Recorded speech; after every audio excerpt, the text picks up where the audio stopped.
Hey, welcome back to the FDU casts. We've got the whole gang again.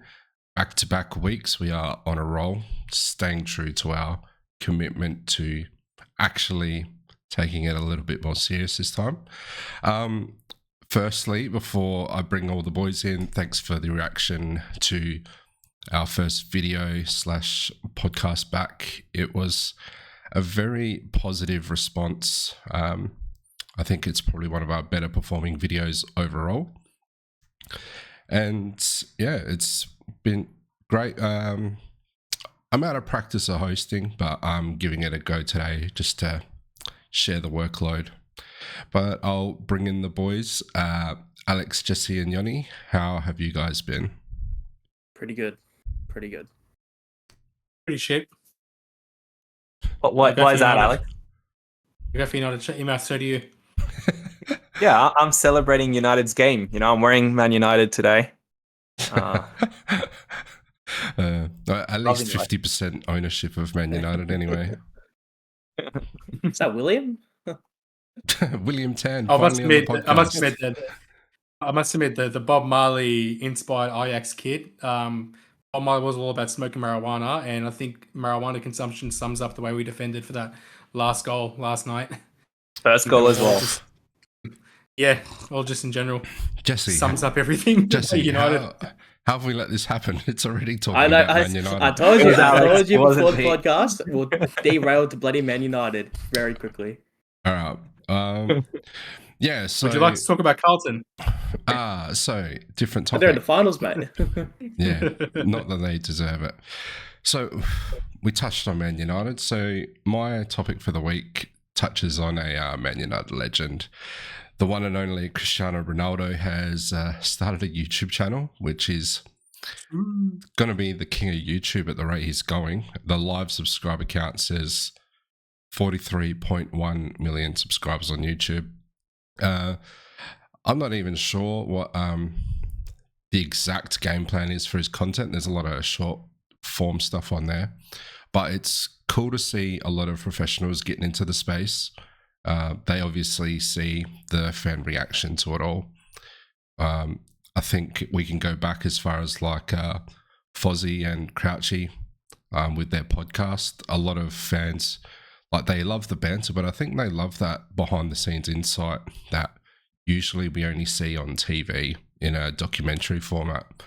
And there's also bulk amount of influencers out there who do football related content. Sidemen are massive. A lot of the stuff they do is football related, even if it's not on a professional level. So yeah, I just wanted to touch on how awesome it was to see bigger stars starting to step into the space, sharing the space with us. Between us and Cristiano Ronaldo, we've got 43,100,100 subscribers. No, 10 subscribers. The real influencer.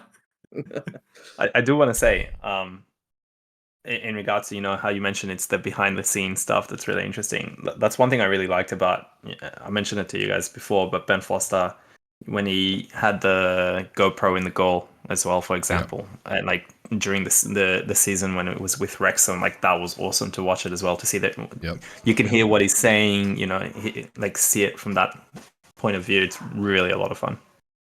Yeah, especially when you see some of those results, like when he saved that penalty for Wrexham, a lot of people was like, I can't wait to see the GoPro footage of that. And it's funny whenever somebody actually hits the GoPro as well. But yeah. Sorry to cut you off there, Jesse. And there's... I'd love to see I'd love to see a GoPro on Anthony, because I just want to know what the fuck that guy's doing half the time. You'd get no, because everyone would get seizures. You get dizzy. Get vertigo. Get dizzy. No good. I was going to say as well, Rich, because obviously, you know, basketball fans, you know, it's pretty common among the NBA seeing NBA players have YouTube channels and podcasts. You know, you got Paul George, you got Draymond Green. For some former players, like obviously there's like what Kevin Garnett does, Matt Barnes, Steve Jackson, Jeff Teague is podcast boy now, and that's obviously pretty successful in the American market. And footballers are definitely tapping into it more, if not having their own content, at least being more accessible. Like obviously there's the advent of social media that made it a bit easier with being on Instagram and that sort of stuff.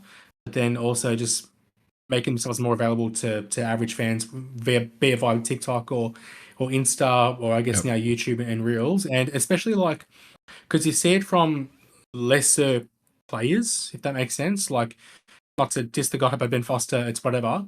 But when you're seeing it from like Ronaldo, who, yeah, he loves a bit of an interview here and there, but he's still kind of enigmatic in the sense of like, just by being who he is, you're kind of curious as to, okay, what's his life actually like? So if he can offer, I guess, somewhat catered behind the scenes footage to his life, to his training, and what it's like to be Ronaldo, that's still gonna be quite fascinating. And yeah, it is pretty funny just seeing how like he's broken every YouTube record. The guy, it's insane. Like it's ridiculous. Like you think, oh, Mr. Beast is big, or Taylor Swift is big, or whatever.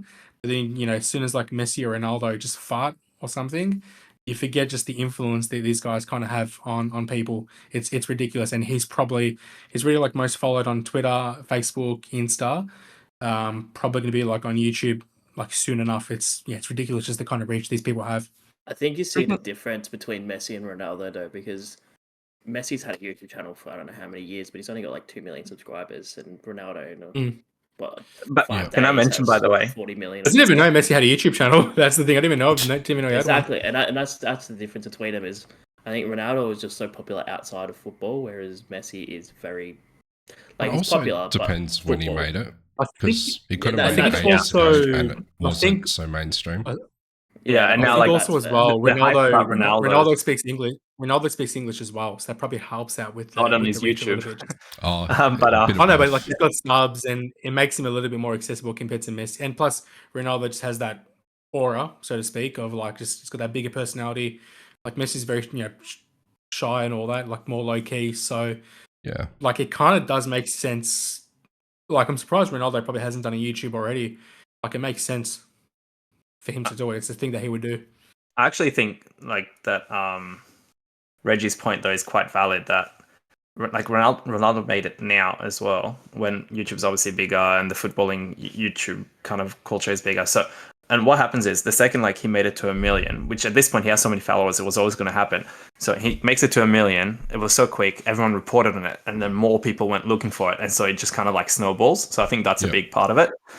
One thing I do want to mention though, I swear to God, about 2 years ago, we had a discussion with Jesse over here who said that Beyonce is a bigger name than Ronaldo, Taylor Swift is a bigger name than Ronaldo. Well, he's already overtaken Beyonce on YouTube, and he's only about 20 million away from Taylor Swift at this point. But just saying, Jesse. I don't think I said Beyonce. I think I said Taylor Swift. I don't think I said Beyonce. You said, because I brought it up. I brought it up because it became a thing on like socials of comparing, of like people are fighting over like Beyonce and Taylor Swift versus Messi, Ronaldo, and then you said, they're kind of on par, and I'm just like, nah. But I think okay, maybe I was wrong about Beyonce, but Taylor Swift, I mean, you can't compare. Mate, give him 2 weeks, he'll have the paper. Yeah, but the thing is though, Taylor Swift isn't making a YouTube channel for content like Ronaldo. Taylor Swift is posting their music on her YouTube channel. Ronaldo's posting like 30 to 60 second videos at the moment, and but that's different. I'm really hoping next Ronaldo is posting content people want to see. Taylor Swift put songs out. Yeah, nobody wants to listen to those. You've got Apple Music, I'm really hoping Spotify, next. You've got Amazon Music that we can listen to all of their songs. Well, not to make this a Taylor Swift podcast, but it's different. The direct comparisons Instagram though. Like if you just go on Instagram, Ronaldo's the king of Instagram. He's got over 600 mil. Taylor Swift's got, I think, maybe 300-400, or still a lot, but like not Ronaldo numbers. And I suppose Taylor Swift's fans are more rabid. Like, the Taylor Swift fans, their entire identity. Really? Whereas like come after us, nothing. Whereas like Ronaldo, it's like Ronaldo's just like more famous insofar as like his head's everywhere. He plays football. Everyone knows football. And also you got to factor in like Ronaldo's obviously bigger in the non-English markets. Obviously don't know who he is in Africa, in Asia, and all that. And look, as the resident Ronaldo fanboy, everyone knows how much I love him. I hope his next move is OnlyFans with his missus. It does extend to like him and other footballers in general, like expanding their brand beyond football. I think you see it more in sorry to cut you off, but more young footballers coming up because Neymar being kind of more our age or your age. He streams. Neymar streams all the streams. Yeah. There's a lot of people and who, a lot of them players who stream like gaming, right? Like Well, there's guys. Wayne Rooney was playing pro clubs with Angry Ginge as well. Like and Zinger and all that, and then Rooney you've got does videos for like the Wingrove family and all that. So and then you've got you got English footballers doing F2 with the OGs as well for football YouTube. Yeah, but then you've also got English footballers doing that with English Formula 1 drivers, like Lando Norris, Max Verstappen. They're always on stream with some English footballer or Dutch footballer or whatever. Yeah. Then you had Alphonso Davies and his missus when they were together. They had a YouTube channel which got really popular because of how cutesy it was and behind the scenes kind of life. And like it's growing and it's definitely a big area. It's not just people analyzing football anymore. It's now. Imagine if Beckham did it like now. If Beckham was as big now as he was back then.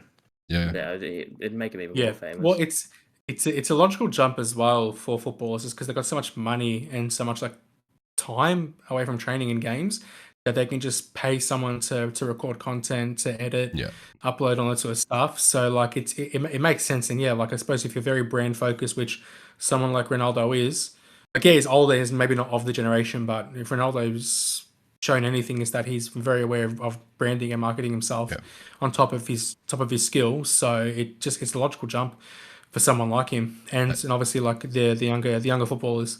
And also because there's always that question of what comes after football. Not everyone gets into management or coaching. Some people, but a lot of them do want to stay a part of the game. And there's only X amount of positions on the panel at Fox Sports and Sky Sports and all that. So them being able to put their own content on a platform is kind of like doing it their way, but it's also like auditioning for if those media spots come up in future. This is what I couldn't imagine Ronaldo in the media though. Imagine Ronaldo would just be like, why don't you just do 3,000 step overs and shoot it from 40 yards and score? Why is that so hard? As he says that to Taylor Swift. The one thing about that as well though that I will say, and I think there's also like positives and negatives to it as well. Like a lot of the time you'll see the ones who, let's say, when they're still employed by Sky Sports or whatever, but then they have their own little channel as well. They might still regurgitate the same kind of opinions, and it's not their true opinions, and they're holding back and things like that. Compared to like when somebody's completely not, like Troy Deeney will say what he wants to say, Ben Foster will say what he wants to say because he doesn't worry about is it going to upset Sky Sports or anything like that. They don't work for them, and all that kind of stuff. But then you watch Rio nowadays, or like you watch Gary Neville, and the same opinion. They try to be politically correct. So I think there's positives and negatives to both. But probably like the early on, or maybe not the early on, but like the first part of your career doing this kind of work as a footballer or ex-footballer, I think will be a lot more interesting than later on once you're more popular, because then you're kind of being watched by more people. But, well, on the topic of Sky Sports and their strange opinions, I think they're one of the outlets that spearhead this kind of opinion. Alex, would you like to discuss the topic around Phil Foden? Phil Foden. Oh man, I forgot he's actually already 24. Because it's he only really had the proper breakout last year. And look, he's been hyped up for ages, but I suppose he kind of had to be patient given that, look at the team he plays for. He's ridiculous. A lot of spots to get in. But look, is the guy good? Yes. Does he have amazing technique? Yes. Can he finish, pass, dribble, all that sort of stuff? Yes. I'm not going to sit here and say he's a bad player because that's silly. However, I have been of the opinion, and still even including the season he had last year, is that he's still, I think, probably still slightly, if not fairly overrated, alongside a lot of Pep Guardiola plays, probably hugely, especially in the Man City era, because I think Foden has... So put it this way, I always felt that Sterling was really benefited by playing in a Pep Guardiola system because it got the best out of Sterling to be able to get a lot of easy shots at goal or situations where he can create chances because it's just the Pep system. he can turn diamonds and he can turn dirt into a diamond, that sort of thing. And I think Foden really exemplifies that. And the reason why I say this is because, again, it's the narrative around Phil Foden. Best talent since Rooney, best talent that England have had, Stockport Messi, one of their own, best talent in Manchester, all sort of stuff. And then even Foden, because Foden won the PFA awards the other night, and Rodri, and look, there was a post on the Premier League Instagram that sort of sparked this topic in me, and I created a bit of a shit show in the comments. But Rodri, and look, take Rodri with a grain of salt because they're teammates, they're just obviously going to back each other. But Rodri said that Foden has the potential to be the best English player ever. Yep. And then I just sort of left a comment and said he's not even the best English player in his age group. Age group being maybe born early mid 2000s, in his early mid 20s now, and people were mostly City fans or just those true English lads were coming at me, who is? I'm like, Bellingham, duh. And I'm just thinking, well, like the evidence is clear. Like Bellingham carried a Real Madrid side and was their best player and best scorer in a Champions League winning team.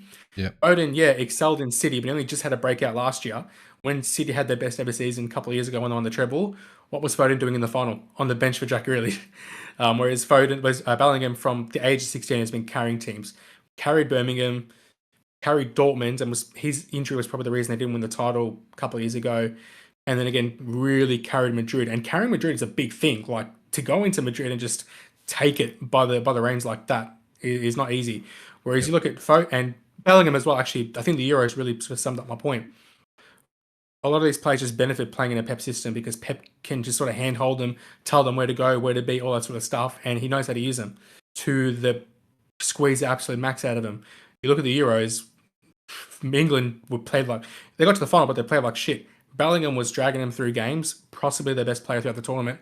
Foden, no goal, no assist, was getting hooked off half time. Like, if we're going to compare like English attacking midfielder talents, like I'll take Cole Palmer over the bloke. Cole Palmer got like 30 plus goals and assists playing for a dog shit Chelsea side. So I just think this narrative around Foden and a lot of Pep Guardiola players needs to really be taken with a grain of salt. I do want to agree because one thing that really annoyed me at the Euros and prior to it is that every English pundit that exists was like, but Foden, you have to get space on the top, like in the 11 for Foden. You have to fit him in. And then but the position he plays is literally where Bellingham plays. So what do you want to do? Well, you just have to find a way. And they can, number one, never give you a solution. Number two, no, you don't. Yeah. Like, you have better like if you play Saka on the right, you could have played. I actually think that Foden should have played on the left. Foden was so quick and awesome. But yeah, no. It's the same or narrative. I would even say Saka's better. Like, we're talking like English players that have been more like Foden's had one good year. But what they say is, Foden's already won 6 titles. He's done this. But the thing is, Scott Carson's won 2 Champions Leagues or 3 Champions. I don't know, whatever. Like, does that mean he's one of the best goalkeepers of all time? No, he's part of that team that was just really amazing, and it had actually 95% of it had nothing to do with Foden. Yep. What did you have there, Jesse? I was going to say, it's the same kind of narrative when they do like teams of the season, right? So they're saying, you have to fit Foden in. And it's the same narrative when you get a team of the season, it's got like 5 strikers in there because, they all scored a bunch of goals. They just had Virgil as a left back, didn't they, to fit him in? Yeah, and it's just like, that's insane. You don't need to have every single best player in, and it makes it better, right? If you have Bellingham start, if he's not having a good game for any reason, man, you can bring on Foden off the bench, and if Foden is as good as he is, I think Foden should be able to do a lot more better than against tired legs. Yeah. If you're forcing him into a position that he's not good enough to play, just so you have him in the team, then you're just fucking hurting yourself. I always said that, like, City, especially since they've been under Pep, have had such quality is that they could bring in those academy youngsters just to make up their homegrown talent quota. And I thought that of Foden from the start because if he's shit completely, you're essentially playing a man down. But that City team is good enough to play a man down. And then he's progressively gotten better from being a product of his environment.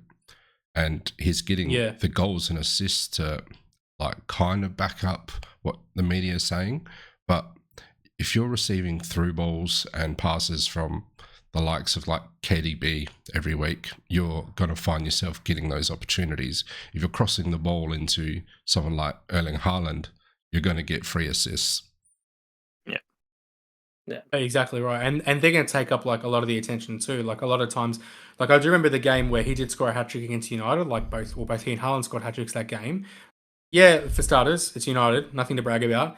But watching that game, so much of our attention was just fixated on De Bruyne and Haaland. So like Foden can just come in because like us and other teams are worrying about all these plays that they have. And it's not just like, I'm maybe picking on Foden because I think Foden's an example of like this hype surrounding a player that really benefits off of the Pep's. Before Foden, it's the haircut, but like he benefits off of the Pep. And you know who fits the bill now? Bernardo Silva. I think he was excellent at Monaco, and I think he's a terrific player. The way he can dribble, the way you just can't take the ball off of him. But again, he benefits from being in that Pep system that can utilize him. Go look at what Bernardo Silva's done for Portugal. Nothing. He's done absolutely nothing for Portugal. So there's a lot of players that just need basically Pep to hold their hand for them and tell them what to do and how to play. And that's not a bad thing in the sense of like it's Pep's style. But I think we've just maybe got to park it a bit with the way like we rate or view players playing in their sort of systems, because are they good because they're good, or are they good because Pep is telling them to be? Like I even remember it from like United days. Like we had a lot of players in our era who were just amazing under Sir Alex, went elsewhere and just when Sir Alex left, and then they just went to crap because they were just benefiting off of a system that somehow worked for them, especially Pep's system, because it's so intricate and so specific that like there's not really a room for individualism. And yeah, it's just weird how like we tend to view the way that the media tends to view players of that type. It's because they're English. Let's not forget that. Well, it's not even that. Well, and also Bellingham plays in Spain and is of a different appearance, should I say? I'm just going to put that doesn't affect the English. No, not at all. It's not just the English players though for City, because like Akanji is another one who when City signed Akanji, I was like, what the fuck? He wasn't that good when he was at Dortmund or anything. He was an okay player, but he's not great. And now you'd consider him one of the best defenders in the league. But when I do watch Akanji, though, I honestly think he's really good. But yeah, but he plays left back a lot. Yeah, Aki and Stones as well. You're like, what the fuck? And then it's like how much are they getting boosted from? Yeah, Stones is a big one. And then they start playing in midfield. Jesse, and even like that, yeah. And last one, I must mention as well, Trent. No, I'm kidding. Nah, he's fucking trash. But I find it funny when people keep posting that Trent's still the best right back in the world. As someone who followed Pep Guardiola for a bit, was there players in that Bayern side who probably fit the same mold as Phil Foden, where they probably weren't that great, but they fit his setup? Ribery. No, I'm kidding. Get fucked. Lewandowski. Muller, Neuer, Boateng, Philipp Lahm, you name it, all of them. Douglas Costa, probably maybe. And he comes to mind. Oh yeah, well he has flopped ever since he's left Bayern. So. He was at Juve after or before? So he went to Juve after, had one good season, and then went to shit. And Bayern even loaned him back under a different manager and couldn't get him to perform. That's right. But like when he was on, he went back and forth, yeah. Yep. Yeah, when he was on the Pep, I mean, he played a crucial role in Lewandowski's 5 goals in 9 minutes. Like, it was a big play. I thought he was the real deal. Yeah, like I thought, this guy's gonna be one of the best Brazilian players of his generation, and then left. I mean, to be fair, his generation's pretty shit, so he might be. No, you still got Neymar there. So, speaking of Douglas Costa though, because that's the way his name popped to my head. He's apparently meant to sign for Sydney in a couple of weeks. So. No shit. That'll be a fun 6 games before he fucks off back to Brazil. I don't make 6, mate. Sounds like Sturridge. Yeah, generous. Did he even get on the pitch, Sturridge? Better find a hairdresser. He got did. Some haircuts. He did. It'll be like another nanny. My mate. They need like another Honda. He was a good player. Yeah. Del Piero cared maybe about being here as well. Yeah. until he got injured. Yeah, so sticking on the topic of Germany, Jesse talked about some of the transfers that went on in the Premier League last year and made a comment as to who he thought was winning the transfer market. Tonight, I think he's going to touch on who is making those same moves in Germany. Yeah, 100%. So I think I briefly went over this when Yoni was talking about who he thinks would do well in the Bundesliga this season. And I've got 4 teams who I think have had a pretty successful transfer window. And I've kind of rated them who I think has had ultimately the best and out of those 4. So we'll start off with Leverkusen. I did mention last week they haven't lost a single player, like any of their key stars. Everyone thought they're going to get pillaged. Someone's going to come in. They're going to lose Frimpong. They're going to lose Wirtz. They're going to lose all their actual talent. Alonso. Yeah, they thought Alonso was going to go. Probably the big one, isn't it? Like as long as he was staying, I was Reggie was celebrating. I was 1,000% sure we had his signature. You guys were so ready. So was I, man. I thought we had his signature too. And, right next to our treble-winning bus parade. and then surprise, he's going to go to Real Madrid next season. Oh no! Next season. Oh no! Mate, we might be signing him still just as a player. He really pulled his Zubimendi, didn't he? Yeah. Leverkusen. So they didn't lose a single key player. Like they sold some fringe players, and now they've gone out and they've reinforced. So obviously they got Garcia from Girona, who had a really great season last season with them. I mean, they finished 3rd, and he was a very key player. That's gonna partner Xhaka in midfield. What more do you want from that? Xhaka's goal the other night, by the way. Oh my god! What a bullet! Guy can hit was some, that against his old club? Beloved by Arsenal supporters the world over. Yeah, if you know a 3-year period where they absolutely hated him and wished death threats to his family, but we won't talk about that. Yeah. What are you talking about? Never happened. Never happened. And they also signed Theriot from France. I forgot what club he came from. And he is it red? Great. I don't know. He got red carded in his first game for Leverkusen.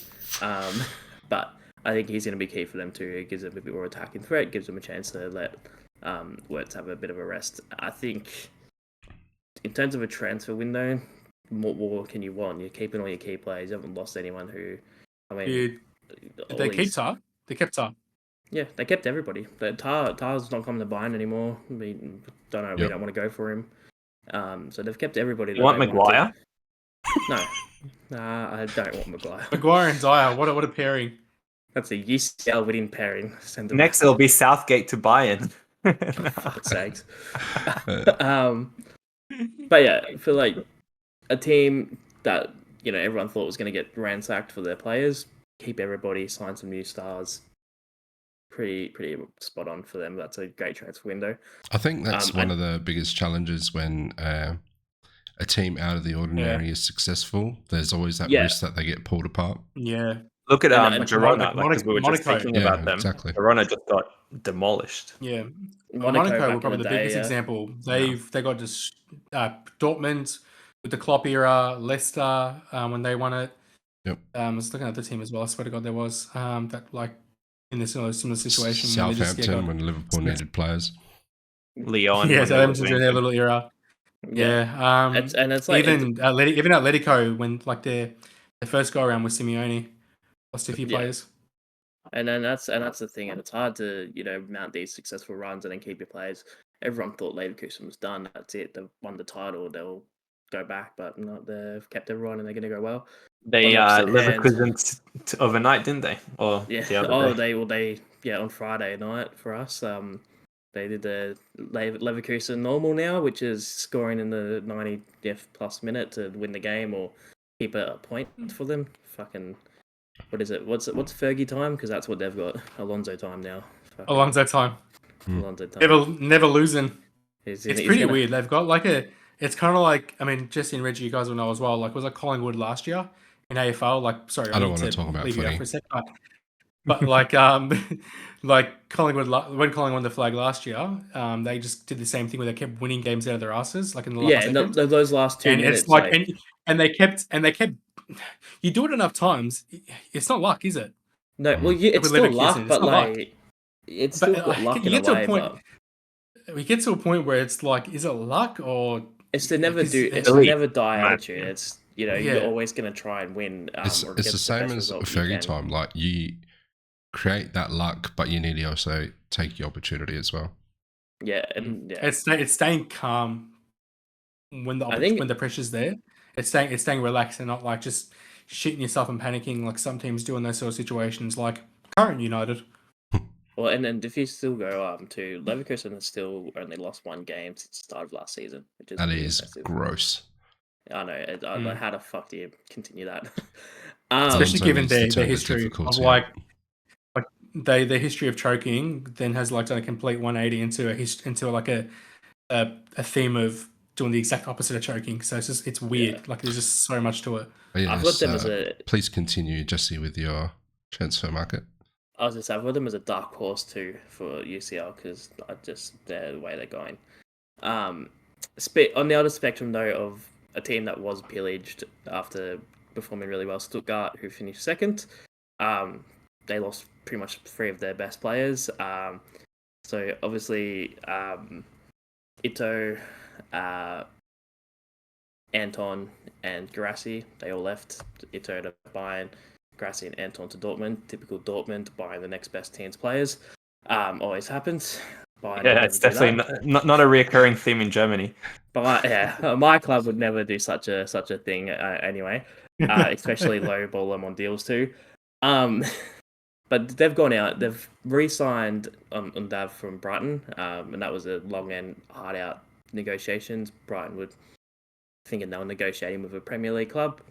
They weren't. Stuttgart doesn't have that kind of money, but Stuttgart got the player in the end. And then they signed Demirovic to replace Guirassy. They signed him on a big fee. And when I say big fee, 20 million is a lot for Stuttgart, so it's big for Germany. I know that's like one signing for you guys, and that's nothing. And so that's a week's wages for United. What do you mean? Yeah. So for them to sign him for 20 million, they've got to have a lot of faith that he's going to replicate Guirassy's form from last season, which is going to be pretty hard. He scored 30 goals for him. So these 2 players have Demirovic is probably the key one. He's come in and he's going to try and replicate Guirassy. They haven't really signed any big name defenders. They've signed some players from other German clubs. None of them were overly great, but they've reinforced where they've lost, which is what you'd want. However, with UCL football this season, they're probably not in a position where they're going to be second on the ladder again. I don't think they're going to last. Yep. Good transfer window, but yeah, not enough for them. Dortmund, probably the club I've got third. Obviously, they're annoyed. They saw Leverkusen do what they've been trying to do for 9 years, which is knock Bayern off 11 years. Trying to knock Bayern off the top. They got close a couple of times, kept losing. Leverkusen comes in with Alonso and does it in the first fucking try. So Dortmund has gone out. They've gotten Bayer from Hoffenheim, who is a fucking wonder kid in Germany. I think Liverpool were linked with him for a little bit. He's now at Dortmund. Of course we were. They've got linked with everyone, mate, and you're getting no one. You've got Anton. They got Mamashvili next year. They haven't confirmed it yet, so not yet. You've got the Dortmund went out and got Anton, and he's to replace Hummels. He was a good defender for Stuttgart. Don't know if he's going to be the best player in the league, which is what Hummels was last season. So that got a bit of a downgrade there, but still reinforcing when they've lost. Obviously, they signed Guirassy from Stuttgart, but I think the most important one that they've signed was Gross from Brighton. It's a wicked signing. Yeah, I think he was one of Brighton's best midfielders, consistent as well over the past few seasons, and for Dortmund to get him, and I think it was a pretty cheap deal for them. Is that because of his age? Yeah, probably. I mean, he's on the older side. Yeah. But Dortmund's reinforced every position they needed. Their strikers weren't scoring goals, so they're going to sign 2 strikers. They lost their best defender, so they signed a defender. Their midfield was fucking crap, so they signed a midfielder. They also the manager got was crap, so they got a different manager. That's true. What is actually on that? What is the perception around Shaheen as the coach so far? I think people are taking it easy and waiting because the last manager was someone who'd been with the club for a while. Had been an intern manager at one point and done well. There was a lot of faith that he was going to continue doing well. Granted, he had a great UCL run and made it to the final, but how much of that was on him and how much was on that? Once again, Hummel's basically been the best defender in probably, I don't want to say the world, but one of the best defenders of the world last season. I mean, can I say first match as well that they played, they won 2-0. They had like 20 shots, and yeah, I mean, and it was another Manchester City kid that they signed from Man City at Dortmund who scored those 2 goals. So obviously, United will be buying. Sorry, Phil Foden. No. Someone that United, you'll find out in 2 years when United sign him for 80 million. He doesn't do anything. Don't know you're talking about. You don't know? I'm being sarcastic. And then they also signed Kuto, I can't pronounce his name. Jan Kuto from City. He's a right back. If you ever played Football Manager, he's fucking a gun. He turns into one of the best right backs in the world. So going off that, I'm assuming he's going to be a beast for them this season. They've answered all the issues. They've fixed the areas that they need fixing. Not many clubs do that all in one season. Dortmund has. Still got UCL football, so they're gonna have a big season. They're gonna have to, have a squad that can stay fit. So hope for that they can do that. But yeah, that's Dortmund. Finally, we'll go into my team, Bayern Munich. I reckon I didn't know you'd go for Bayern Munich. When was the last time you watched them play? Last weekend in the cup. I watch them every week. Are you gonna watch them tonight, or are you gonna watch the Grand Prix? I've got 2 computer screens, so I'll have one on one and then one on the other. Resourceful. Alright. Yeah, gotta do it all. No. Bayern season started really, transfer window started really well. Obviously they signed Polinya, Elise, and Ito. So only 3 signings that they've made, but and covered all the areas. Well, yeah, sorry, and Aaron Kunda, who is a one. How can you of all people forget Aaron Kunda? You of all people? Technically, he signed last season, so he's just rocked up. Okay, we'll let you off. So Aaron Kunda, now you got his name in my head. Scored 2 goals for the academy overnight too. Fucking what a wonder kid! He's a fucking beast. I love him, and I actually think he's gonna be able to become a mainstay in the Bayern team. Off topic, but Bayern signed their 3 key players that they needed. Everything was looking beautiful. Every position that we had been struggling in was fixed. And then we sold De Ligt, and everyone's still wondering why the fuck we did that. Sold De Ligt to get Tar, and now we're not even getting Tar. So and De Ligt's not even playing. I know. Went from Bayern's bench to Man United's bench. Second rate. Actually, he went from being. Who are your centre backs, Jesse? Is it wait. I must make this joke. Kim and Upamecano? Kim, Upamecano, Dia, and Stan. Dia. I've heard of Dia. Yeah. Dia. Can I just say, De Ligt went from being benched by Dyer to being benched by Maguire. Oh my lord! Wow, he needed to get that one out. Second rate. Oh, he was itching. So yeah, is he going to be? Are your 2 main centre backs? Be probably Kim and Upamecano. Yeah, I can't see Company playing Dyer a lot. No, so Dyer worked in Tuchel's system. I don't know if he's going to work in Company's system. He wants to play a high line, which is why Ange got rid of Dyer, because Ange wanted to play a high line and he wasn't able to do that. But Dyer can only play in the back 3 as well. Yeah, and we've got Stanisic as well, who came back from Leverkusen after we loaned him out there, and he's turned into a bowler. And Ito, when he recovers from injury, can also play centre back. As well as that. Is Stanisic your right back, or is that going to be Bowie? Is a right back and a centre back, but Bowie will be our main right back. Okay. It depends on what we want to do, because Bowie's really good going forward, not the greatest defensively, and Stanisic is good defensively. I don't know how he is going forward. I haven't watched a lot. I know he scored a few goals, but I haven't watched a lot of him, so I do watch Bayern. He was just at Leverkusen last season. Just to clarify before you guys jump on me. But doesn't even watch his own league. Wow. Go fuck yourself. But obviously, yeah. So we got rid of De Ligt, and that hurts, and I think that's kind of derailed our transfer window, especially for how cheap we got rid of him too. So it wasn't really great. But yeah, that's fine for you. In terms of who I think had the best window, Leverkusen, they just reinforced without losing any of their best players. Yep. They just had the best transfer Very period. sensible in the window. Yeah, 100%. I think Dortmund takes number 2. Their transfer window was great. They reinforced where they needed to. Got rid of Deadwood. Love it. Bayern finished 3rd. Probably where they'll finish on the table because of Harry Kane. And Stuttgart, I reckon, is the 4th best transfer window for Germany. Just because I just don't know if they can realistically keep their team going as well as they have. Very good. Alrighty. Well, I think that brings us to the end of another lovely week of football. Thank you to Alex, Yoni, and Jesse for hanging out, helping keep the show on the road.